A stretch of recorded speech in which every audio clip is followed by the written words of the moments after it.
Lost your Roku remote? Don't worry, you can still connect your Roku TV to Wi-Fi using a few smart workarounds. If your Roku was already connected to Wi-Fi, the Roku mobile app is the fastest fix. Simply connect your phone to the same Wi-Fi network, open the Roku app, sign in, and select your Roku device. Use the in-app remote to go to Settings Network, set up connection wireless, choose your Wi-Fi, and enter the password on the screen.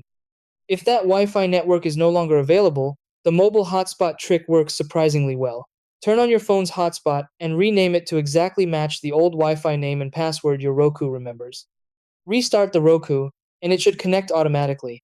Then, using the Roku app on another device, update the Roku to your new Wi-Fi network and turn the hotspot off. If your Roku has an Ethernet port, that's the easiest option. Plug an Ethernet cable from your router into the Roku, restart it, and control it using the Roku app. You can switch back to Wi-Fi later in settings. As backups, some Roku TVs support physical buttons, USB keyboards or mice, or a universal remote to navigate menus. Keep in mind, if the Roku was factory reset and you don't have a remote, you may need a replacement remote to complete setup.